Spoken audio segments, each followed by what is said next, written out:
Big-budget, star-laden special effects bonanzas are no longer guaranteed hits. But the box office landscape was different in 2017. A time when The Rock could do no wrong, when people still thought Star Wars was on the rise, and Marvel was bringing in huge audiences on its way to an Endgame crescendo.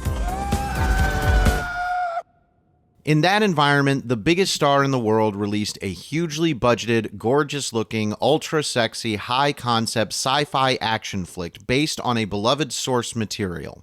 Paramount aimed for a global franchise starter, hoping to rival The Matrix's $460 million worldwide gross from 1999. The world responded to the movie with outrage and condemnation, but that wasn't the only problem. This is Giant Freakin' Robot, and this is why Ghost in the Shell failed.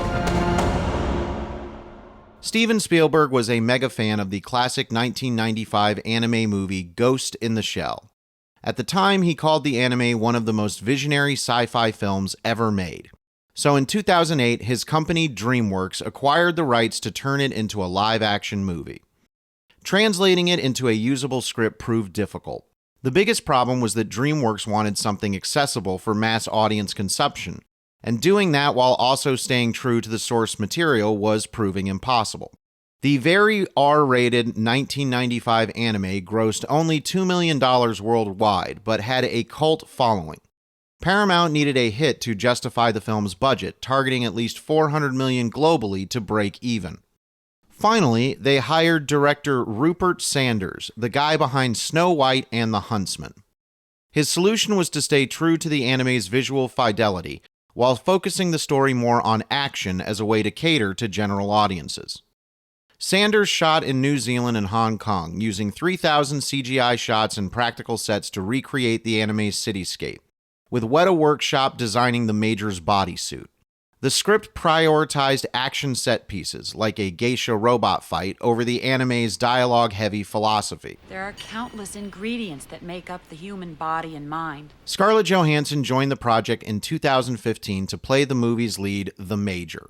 Thanks to playing Black Widow, Scarlett Johansson had reached the peak of her fame as an action icon in 2015, and she invested that fame in an edgy sci-fi project which would have her basically running around as close to naked as possible for most of its runtime.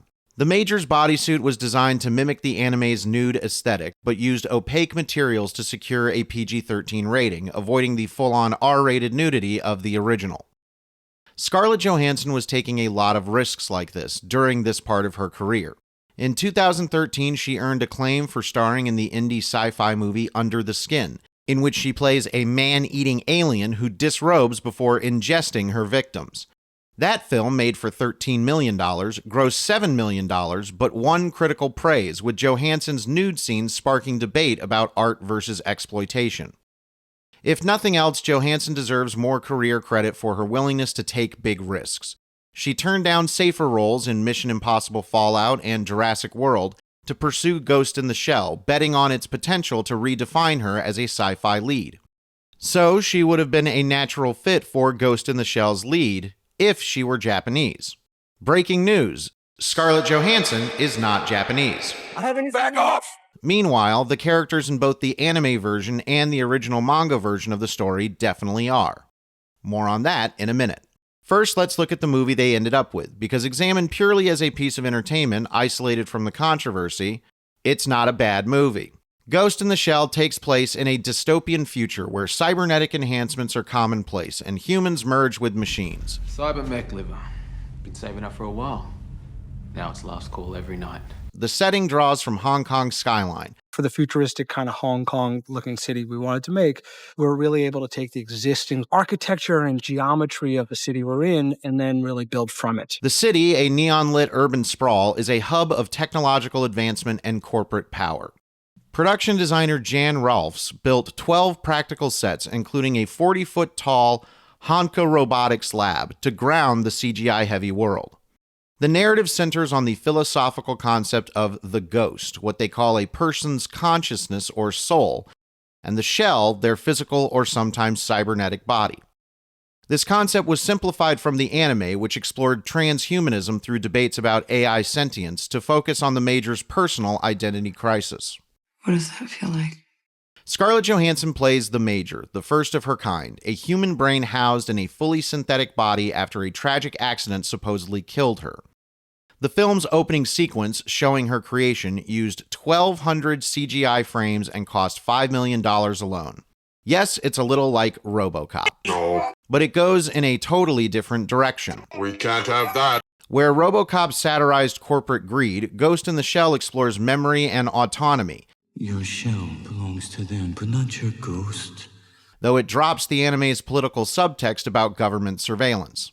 Tasked with stopping cyber terrorists, Major battles a mysterious hacker, assassinating Honka scientists by manipulating their implants.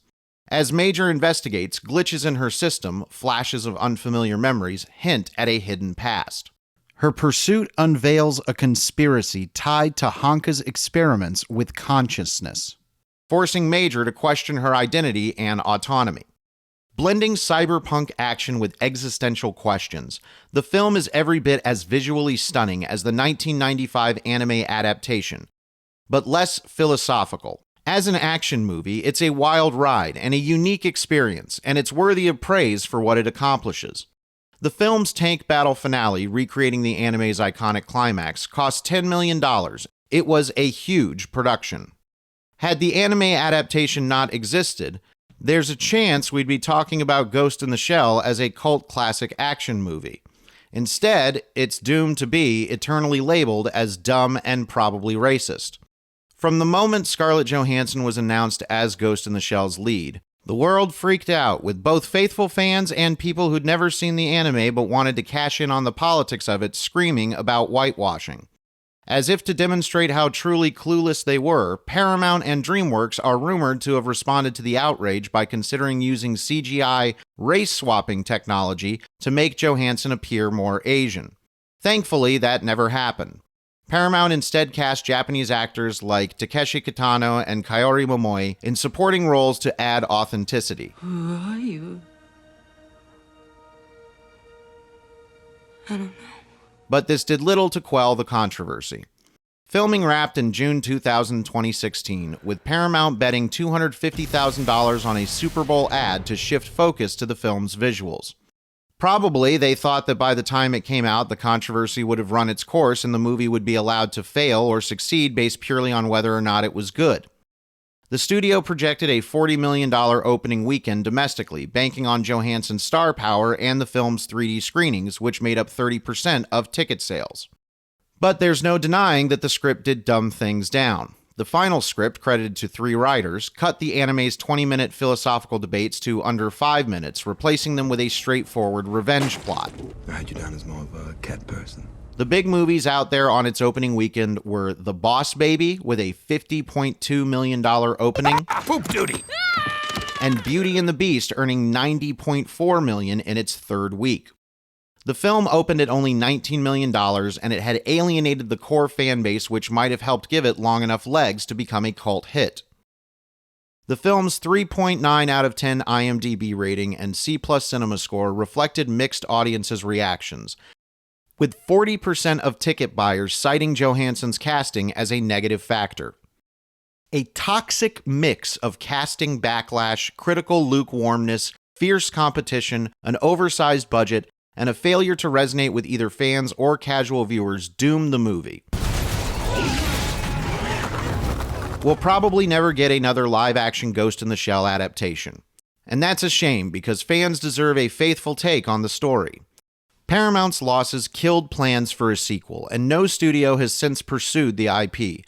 But maybe Ghost in the Shell deserves more credit. In the wake of its box office failure, we've been subjected to far worse anime adaptations. Ghost in the Shell tries hard, and Hollywood dumped a ton of money on it to make it happen.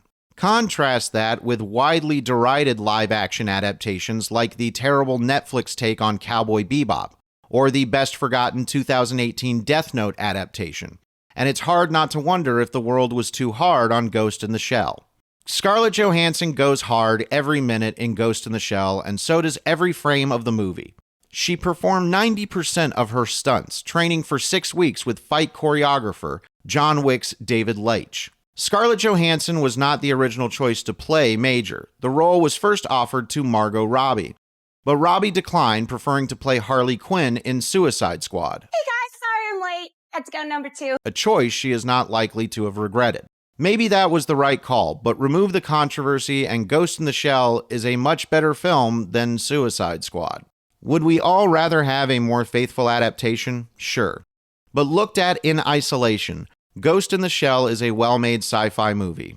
And unlike modern box office hits like Captain America: Boring New World, at least it took risks. Want to scream about Scarlett Johansson? Do it in our comments section. We might even join you. Join the Giant Freaking Robot membership plan to become a fully credited producer. You'll get your name in the credits of our videos, and you'll keep the channel alive, while also gaining early access to uncensored videos, special rewards, and free t-shirts for our top producers. We'll even let you help pick our next topic. Like this video, do all the YouTube stuff to support our channel. Making these videos isn't easy, and we can't do it without your help. Until next time, To the kids like me. this has been Giant Freaking Robot. To the kids like me who got ADHD. What's that we see? Who else got ADHD?